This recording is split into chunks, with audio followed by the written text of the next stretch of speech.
tienen que completar la asistencia, ¿sí? Ahora se los voy a copiar.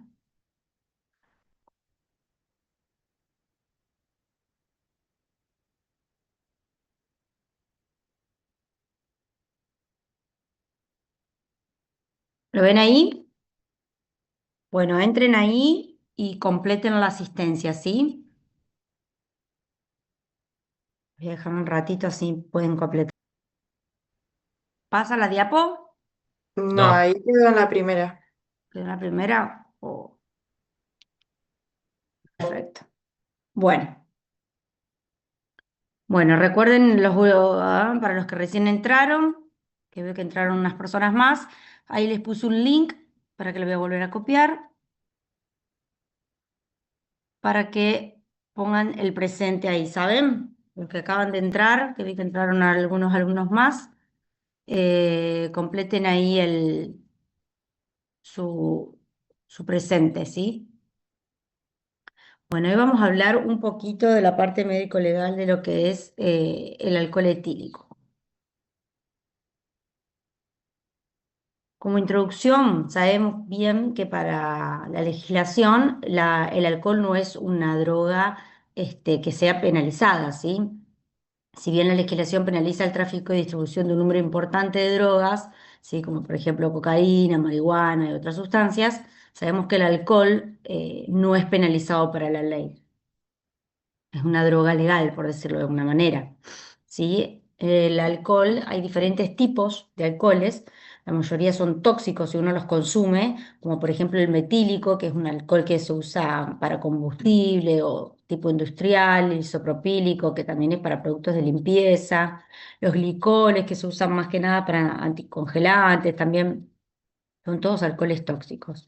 Y después tenemos el alcohol etílico, ¿sí? Que es un compuesto de carbono, hidrógeno, oxígeno, que deriva de los hidrocarburos y lleva en su molécula uno o varios hidroxilos, ¿sí? Sabemos que es el alcohol etílico el que se usa para las bebidas alcohólicas, ¿sí? El alcohol etílico es un líquido aromático incoloro y combustible que procede de la fermentación de las sustancias azucaradas. Sabemos que todas las bebidas alcohólicas vienen de fermentación de azúcares. Por ejemplo, el vino se produce de la fermentación de la uva, la cerveza, la fermentación de los cereales, de la cebada, y, por ejemplo, el ron de la fermentación de la caña de azúcar, ¿sí? Eh, el alcohol etílico, sí, es un tóxico para la mayoría de los órganos del tejido, más que nada afecta lo que es sistema nervioso central, sí, cerebro, hígado, son los órganos mayormente afectados, sí, y el consumo en forma esporádica, sus efectos sobre la fisiología humana son reversibles. ¿Qué habla esto? Que generalmente cuando uno consume alcohol, ¿sí? Sale de noche, consume 3, 4 lisos de cerveza, esos cambios o esos efectos que hace sobre el sistema de la persona, ya sea somático o a nivel corporal, eh, al pasar los efectos o al retirarse el alcohol en sangre, uno vuelve a la normalidad. Es reversible ese cambio fisiológico, ¿sí? Por ejemplo, cuando vos tomás alcohol y empezás con euforia, con desequilibrio, pérdida del control del habla, todos esos efectos al otro día, cuando te levantás, se fueron, ¿sí? Eso habla de que es reversible. Su consumo moderado generalmente no es perjudicial, pero cantidades excesivas ingeridas en forma aguda sí pueden producir alteraciones. Esto habla de que generalmente el consumo de alcohol, ustedes cuando salen a la noche, que toman alcohol, ¿sí? No produce, no es perjudicial, pero en cantidades excesivas, ¿sí? De consumo de alcohol sí pueden producir lo que es un coma alcohólico y una muerte, cuando la concentración de alcohol ya es muy elevada, ¿sí? Y produce la muerte. En cambio, el alcohol crónico lo que va haciendo destrucciones a nivel óseo, osteoporosis, desarrollo de cáncer, trastornos psicológicos, por un consumo crónico. Pero como les digo, el diagnóstico de médico legal, nosotros vamos a tener como médicos, ¿sí? Dos formas de clasificar el consumo de alcohol. Que vamos a tener lo que es la intoxicación aguda, ¿sí? O la dependencia al alcohol. Entonces vamos a hablar un poco de lo que es la intoxicación aguda, ¿sí? Lo más característico de la alteración, de las alteraciones producidas es que es transitorio, ¿sí? La restitución de las funciones psíquicas del individuo vuelve a la normalidad una vez que los valores ya en sangre no están más.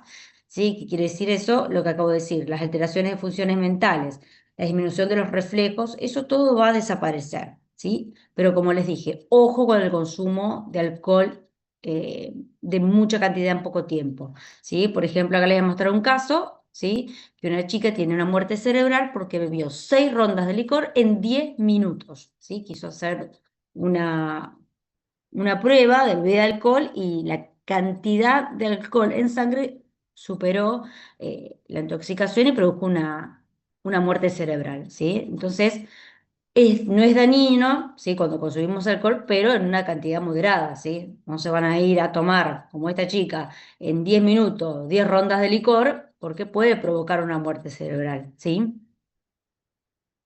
Estos son como para que tengan en cuenta síntomas de la intoxicación al alcohol. Me imagino que hay varios que ya los han, los han tenido algún fin de semana, ¿sí? Que a medida que la graduación va aumentando, uno pasa de sobriedad, ¿sí? Empieza la felicidad, la euforia, ¿sí? La excitación, confusión, hasta en los grados ya que empiezan alteraciones más graves, como cuando empiezan los 4 grados, los 5 grados, que ya hay un estupor, un coma o una muerte, ¿sí?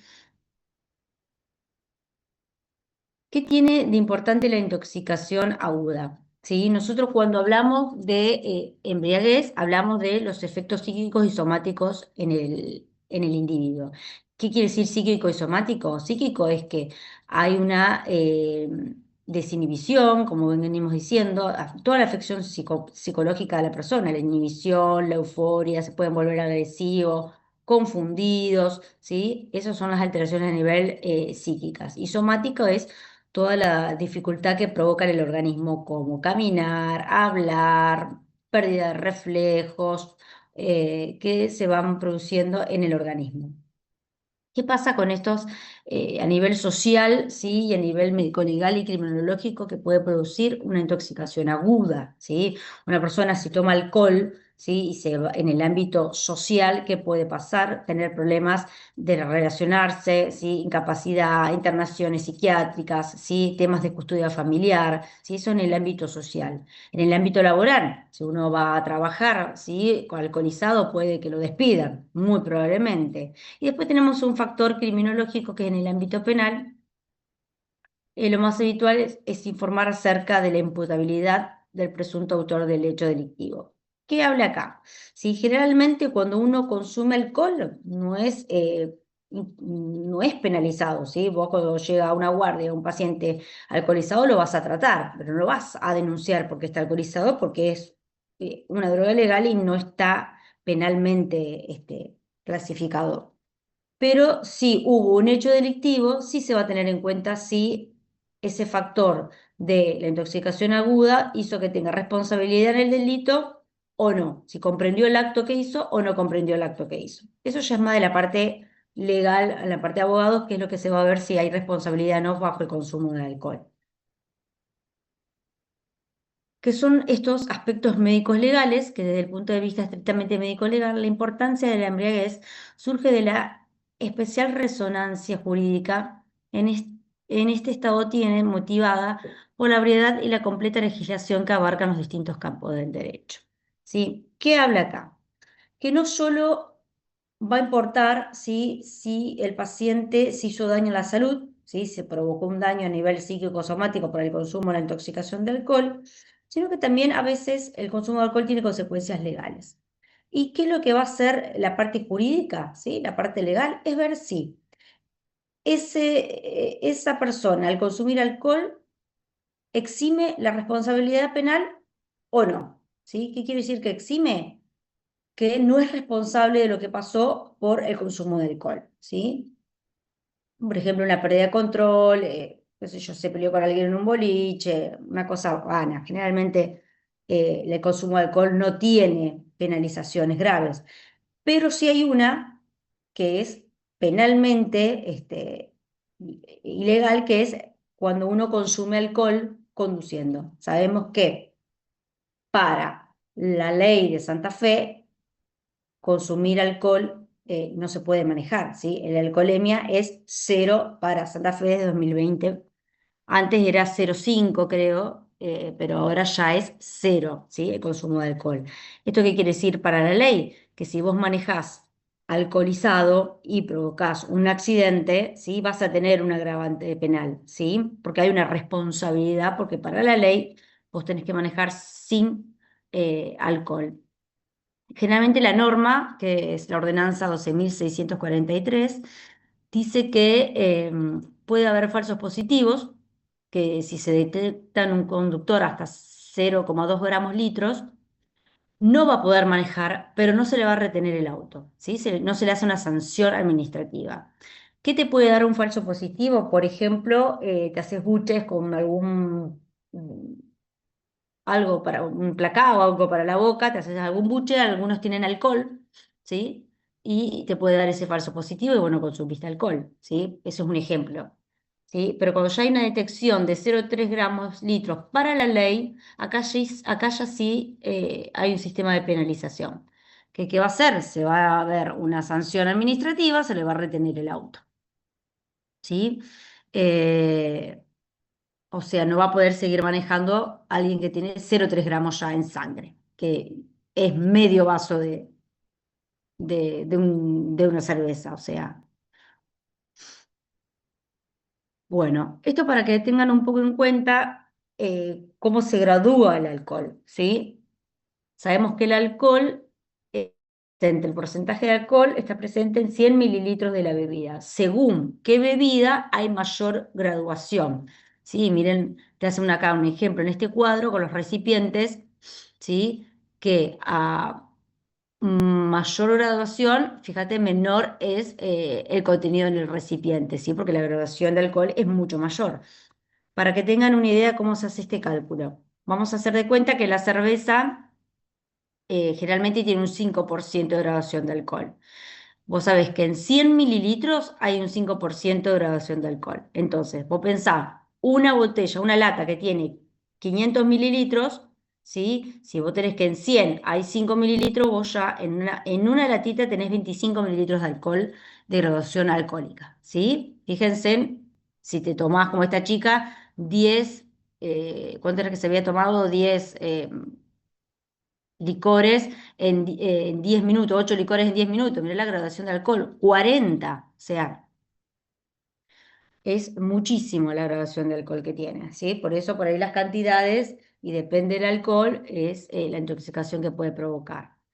Sabemos que el etanol es un tóxico de efectos neurodepresivos que someten al hígado, al sistema nervioso, al sistema cardiovascular y otros órganos y van produciendo daños en la persona, ¿sí? Que también va a depender de la persona, de la dosis, la frecuencia de consumo, ¿sí? Para provocar el daño. Bueno, esto ya lo vieron un poco en fármaco, ¿sí? Entonces, más que nada es de repaso, sabemos la vía de administración oral, ¿sí? Sabemos que se absorbe a nivel gástrico o intestino delgado, más que nada ahí, en un 80%. Se distribuye el etanol porque es hidroliposoluble, lo que le permite ser absorbido por cualquier vía, ¿sí? Se distribuye rápidamente, ¿sí? Compartiendo tanto compartimentos acuosos como los lípidos y penetra en el sistema nervioso central, que es donde hace el mayor efecto, ¿sí? Se metaboliza en el hígado y la excreción es urinaria y por aire expirado. Entonces, como para ver un poco, sabemos que cuando llega un paciente alcoholizado a nuestra guardia, por ejemplo, uno lo que tiene que hacer es hacer un anamnesis en qué estado se encuentra el paciente, ¿sí? Hacer un examen físico y eh, pruebas funcionales y exámenes complementarios. Sabemos que los síntomas generales de una intoxicación, un paciente intoxicado va a presentar lengua seca, salivación excesiva, conductas irregulares que van de excitación, indiferencia, conjuntivas irritables, pérdida de confusión mental de los hechos recientes, van a tener un lenguaje que no se va a entender no va a tener coherencia en su narración, errores de coordinación, ¿sí? Temblores, respiración rápida. Estos son más o menos signos generales que uno encuentra en un paciente intoxicado por alcohol. Entonces, ¿qué se le hace? Se hacen pruebas funcionales para ver más o menos en qué grado se encuentra esta intoxicación. ¿Sí? Hacemos pruebas de atención y concentración, por ejemplo, el recuento de dedos, cuántos dedos ves, ¿sí? Que digan el alfabeto, de coordinación y dismetría, que es el típico dedo-nariz, ¿sí? O coordinación motora, pararse en una pierna, caminar sobre una raya. Y ahí uno puede ver más o menos en qué estado somático se encuentra. Esto es para que tengan en cuenta, es un cuadrito más que les coloqué, para que vean los efectos del alcohol en la conducción de vehículos. Fíjense que lo dividen en diferentes zonas de riesgo, ¿sí? Un 0,3 a 0,5, que es un vaso de cerveza, es una zona de riesgo ya baja, porque ya hay una disminución en la agudeza mental, en la capacidad de juicio, ¿sí? Hay un deterioro de los movimientos oculares, y a medida que esa graduación de alcohol va subiendo, ya pasamos de una zona de alarma a conducciones peligrosas, ¿sí? Que son las que van a provocar los accidentes, que es lo más común.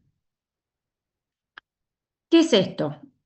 Nosotros, uy, me pasé. Nosotros lo que hacemos es, más que nada en lo que es el laboratorio, se usa la curva de Widmar, que es una curva para ver la ingesta de alcohol. ¿Ves? Acá tenemos el porcentaje de alcohol consumido y el tiempo, ¿sí? Sabemos que una vez que se consume alcohol, ¿sí? Vamos a tener, a los 5 o 10 minutos ya aparece en sangre, ¿sí? Ya lo vamos a tener en sangre. A los 30 o 90 minutos alcanza el pico máximo, ¿sí? En sangre de la concentración, y luego de eso empieza a ir desapareciendo entre las 8 o 10 horas, ¿sí? Para desaparecer completamente a las 24 horas, ¿sí? ¿Para qué sirve esta curva? Es la variación de alcohol en el tiempo, ¿sí? Lo importante de esta curva es que se utiliza para ver la alcoholemia que tenía en el momento del hecho, porque si yo en este momento, a la hora y media, si se produjo un accidente, pero yo le tomé la muestra a las 4 horas, ¿sí? Yo no tengo acá la misma concentración a las 4 horas que tenía a la hora y media que fue el accidente. Entonces yo con esta curva puedo hacer retrospectivamente, y al tomar la muestra de sangre, comprobar cuánto alcohol tenía en sangre, puedo hacer retrospectivo y ver en el momento del accidente qué porcentaje tenía de alcohol en sangre. ¿Sí? ¿Se entiende? Para eso se usa esta curva. ¿Cómo se determinan los niveles de alcohol? Bueno, nosotros sabemos que tenemos métodos no invasivos e invasivos. Generalmente cuando hacen controles de alcoholemia, el típico es el aire expirado, ¿sí? Antes se usaba este con el chupetito, ¿sí? Luego de que pasó lo de la pandemia, el COVID, pasamos a este que está acá arriba, que es el que se sopla, ¿sí? Eh, el aire expirado alcanza su máximo contenido de alcohol a los pocos minutos de ingerido este, y hasta los 20 minutos se establece una curva paralela de la alcoholemia, ¿sí? Es para ver el alcohol en el momento, ¿sí? Por eso se usa en los conductores, para ver en ese momento si está dentro de los grados de alcohol para retenerle el auto. Después tenemos también como método no invasivo la orina, y método invasivo ya pasamos a la sangre. Estas son las determinaciones de alcohol. En aire expirado se realiza con el etilómetro, ¿sí? Luego de 15 minutos de ingesta de alcohol, la concentración de este aire expirado refleja la concentración de alcohólica en el momento, ¿sí? En cambio, por ejemplo, el alcohol en orina, ¿sí? Es un método que no es el mejor utilizado para la concentración de sangre, eh, porque se usa generalmente la orina para otro tipo de consumo, ¿sí? Por ejemplo, hay tiras reactivas que hay en el laboratorio, ¿sí? Donde hay un testeo de diferentes tipos de drogas, ¿sí? Para eso más que nada se usa la orina. Se coloca, aparte de si hay un accidente, vos le tomas sangre, te da alcoholemia positiva y querés ver si tiene otra sustancia, ahí es más que nada donde se usa la orina. Son unos test que vienen, que son como unas tabletitas blancas, que tienen diferentes puntitos donde se van poniendo las gotitas de orina y tipo de batés y se ven las rayitas de distintas drogas, por ejemplo, cocaína, no sé, de LSD, no sé, benzodiazepinas, para un montón de drogas tenés diferentes tipos de test y se coloca la orina y se ve si es positivo o no para esas drogas. ¿Sí? Más que nada la orina se usa para eso, más que para el alcohol, porque no es tan fiable la concentración como en sangre. En cambio, para el alcohol sí se usa la alcoholemia, ¿sí? Nos permite conocer directamente el nivel de alcohol en sangre y correlacionarlo con el cuadro clínico del paciente, que es lo que dije anteriormente. Es importante porque yo puedo hacer un cálculo retrospectivo, ¿sí? Con la concentración de alcohol de sangre en el momento del accidente, ¿sí? Entonces, para eso es importante. Vamos a hablar un poco sobre la toma de muestras. El día de mañana ustedes van a trabajar, van a hacer medicina legal, van a trabajar para médicos de la policía, por ejemplo, o medicina forense. Sabemos que hay diferentes tomas de muestra, ¿sí? En individuos vivos y en cadáveres. En Santa Fe tenemos dos laboratorios que manejan diferentes tipos de sustancias. Por ejemplo, todo lo que es individuo vivo va al laboratorio del MPA, ¿sí? Que se encuentra en Recreo, y todo lo que es cadáveres queda en la morgue en el laboratorio del Poder Judicial. Se manejan de esa manera en Santa Fe. En individuos vivos, ¿qué se hace? Recolecciona la orina, una emisión espontánea, tratando de tener una retención mínima de 2 horas, ¿sí? Es lo ideal. Eh, esa, eh,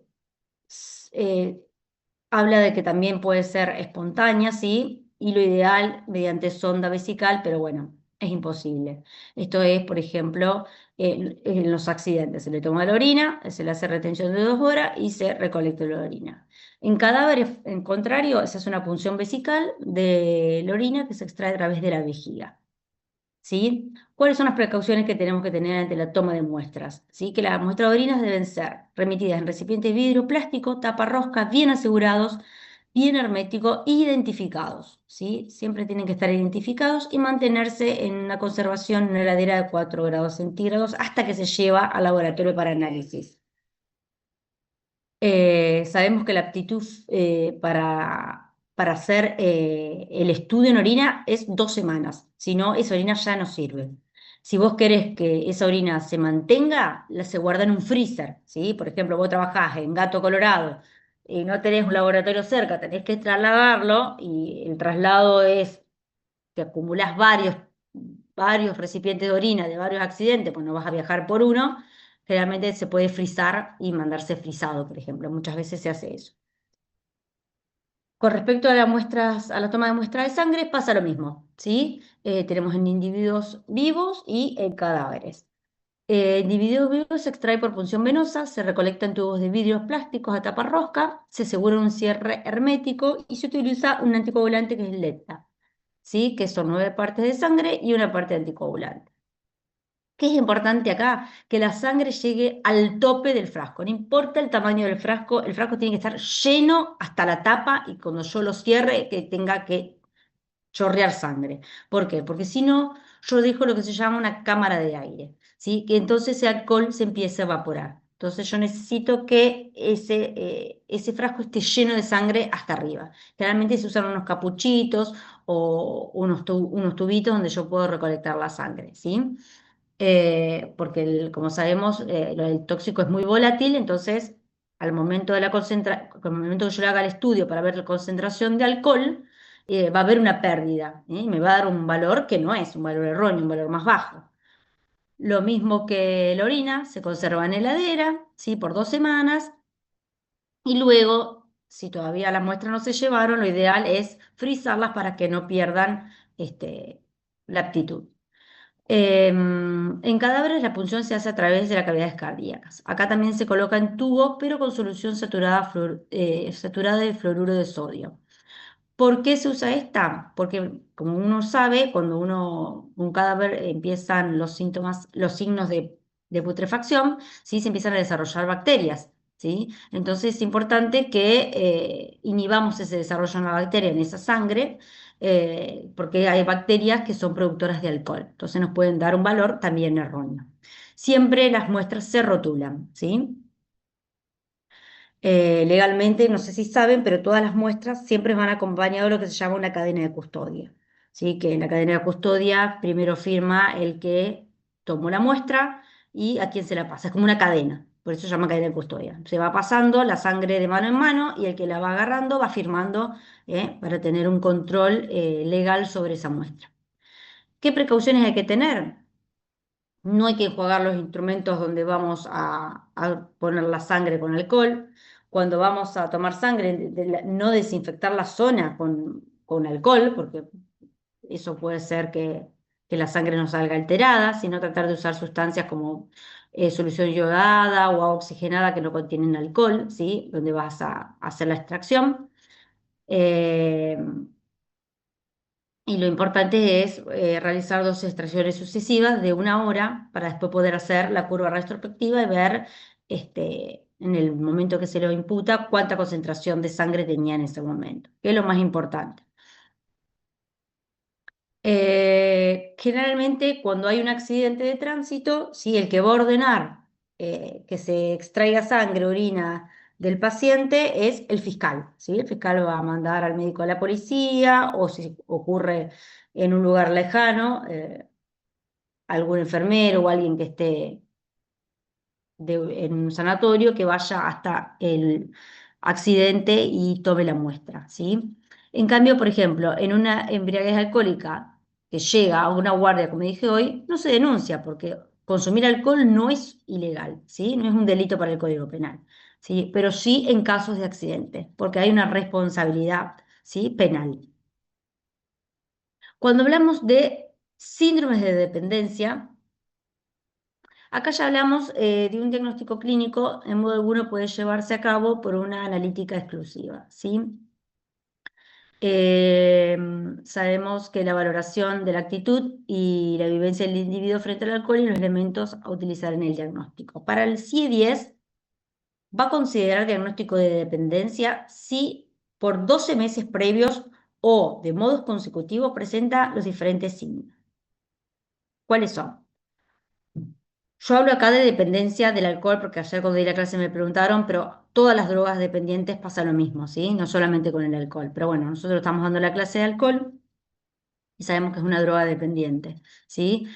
¿Cuándo se considera que uno pasa a ser de un consumo, un consumo aislado, ¿sí? A un síndrome de dependencia? Cuando el deseo es intenso, ¿sí? Hay una vivencia, una compulsión a consumir la sustancia, ya sea por ejemplo acá el alcohol. Hay una disminución de la capacidad para controlar ese consumo, no puede controlarse, ¿sí? Necesita consumir. Hay síntomas somáticos como el síndrome de abstinencia, ¿sí? Que empiezan a aparecer. La tolerancia empieza a disminuir. El abandono progresivo a los placeres son generalmente pacientes que se empiezan a aislar de los amigos, familiares, del trabajo, de la vida social, ¿sí? Empiezan a tener una vida más solitaria. Y la persistencia en el consumo a pesar de los problemas. Él sabe que le causa problemas, pero sigue consumiendo alcohol. Estos son típicos signos, ¿sí? Indicios de que una persona está teniendo un síndrome de dependencia a una droga, en este caso que estamos hablando, el alcohol. La dependencia ocasiona un progresivo deterioro de las funciones psíquicas, conduciendo a un grado más o menos elevado de demencias en los últimos estadios, ¿sí? A lo largo de la evolución, no es raro que surjan episodios de psicosis alcohólicas, eh, que siendo las más importantes, hay un montón, ¿sí? Pero esto es más que nada de la psiquiatría, pero bueno, vamos a nombrar algunas, que tenemos, por ejemplo, el delirium tremens, ¿sí? Que sabemos que es la más grave porque empieza a tener manifestaciones que le pueden comprometer en la vida, ¿sí? Son síndromes de excitación psíquica, desorientación espaciotemporal, ya presentan alucinaciones, generalmente son visuales y táctiles, ¿sí? Empiezan a tener ese tipo de alteraciones. No sé si ustedes ven en la calle, por ejemplo, por ahí pasan algunos personas que van hablando solas, van teniendo, y pueden ser consumos de alcoholes, ¿sí? No sé si han visto, es muy frecuente verlo. Después tenemos otro síndrome de dependencia, que es la alucinación alcohólica. Acá ya las características de este síndrome son alucinaciones y delirios. La persona está más lúcida, sí, pero acá ya hay una alucinación auditiva en vez de visual, ¿sí? Y por último, también tenemos síndromes que son casos, el grave defecto que tiene es la memoria, ¿sí? Acá hay una alteración en la fijación de cosas recientes que pasaron. Entonces, ¿qué pasa? Con Fabula inventan y como vos tenés lagunas de recuerdos de lo que pasó en el día, empiezan a llenar esos espacios vacíos, ¿sí? Con inventos, ¿sí? Y van llenando así con lagunas la memoria. Esos son los cuadros más comunes. Por eso es importante, chicos, la conciencia en la toma de alcohol, ¿sí? Ahora vamos a hablar un poquito rápidamente de lo que son las lesiones. Sabemos que la responsabilidad al volante sería que la negligencia y el alcohol son las primeras causas de accidente y de muerte en nuestro país, ¿sí? Son los índices más altos de mortalidad. La Asociación Civil de Luchemos por la Vida difundió un comunicado que en los últimos 20 años murieron 152.970 personas en Argentina por siniestros viales, lo que equivale a 22 muertes por día, ¿sí? Acompañadas por cientos de heridos aparte. Se habla en la Asociación de Pediatría, que también es una de las lesiones por accidentes que causan secuelas y muertes en niños, una de las causas más importantes. Sí, y según los datos de la Nacional de Seguridad Vial, en los primeros 6 meses, en el año de Santa Fe, se registraron 15 muertes por cada 100 habitantes. Sí, entre el 2019 y 2023, más de 300 personas fallecieron en los tramos de las rutas 11 y 342. ¿Sí? O sea, vean el índice altísimo sí que hay en los conductores y la mayoría son por consumos de alcohol. Esto es como para simplificar, ¿sí? Sabemos que el uso de teléfono, por ejemplo, es uno de los que provocan accidentes, ya sea en el peatón, que cruza sin mirar, o en los conductores que van mirando, ¿sí? Son propagandas que hace el ministerio, ¿sí? Sabemos que el alcohol está presente en uno de cada 4 siniestros viales, ¿sí? La mayoría son jóvenes, ¿sí? Los que provocan los accidentes.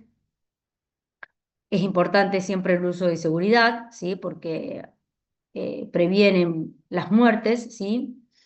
Y en lo que es motocicleta, sí, que la mayoría de los traumatismos son traumatismos de cráneo, lo que provocan la muerte, es el uso de casco, ¿sí? La ayuda del uso de casco para salvar ese accidente.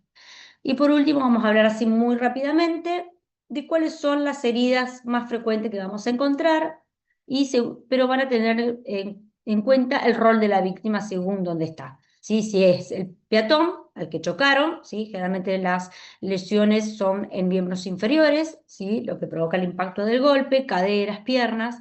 ¿Sí? Si es el pasajero, sería el acompañante, sabemos que son eyecciones del vehículo por no llevar el cinturón, cortes en cara, rostro, ¿sí? Todo lo que es a nivel de lesiones de la columna vertebral, ¿sí? El conductor, ¿sí? Por el volante, sabemos que la lesión más importante, las lesiones contusas a nivel de tórax, abdomen, ¿sí? Pulmón, vaso, hígado, ¿sí? Son los órganos más afectados. Y el motociclista, como dije hoy, el traumatismo de cráneo, ¿sí? Por no llevar casco, ¿sí? Que es lo que provoca más lesiones de muerte.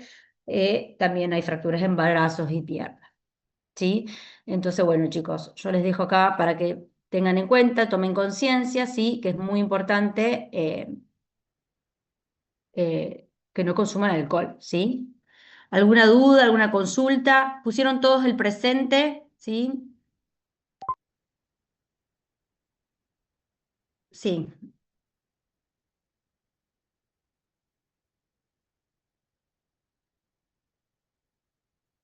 exacto, sí, el síndrome de abstinencia es como cualquier droga, puede tener desde sudoración, palpitaciones, temblores, hasta alucinaciones, ¿sí? Depende de la droga a la que está dependiente, pero sí, son síntomas, pueden tener síntomas febriles, ¿sí? Taquicardias, son síntomas importantes porque necesitan consumirlo, ¿eh?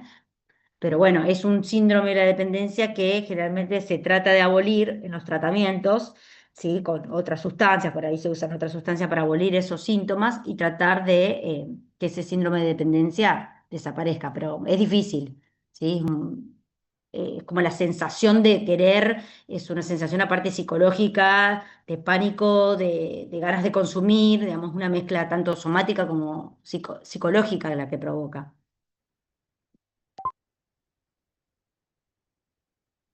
¿Alguna consulta más?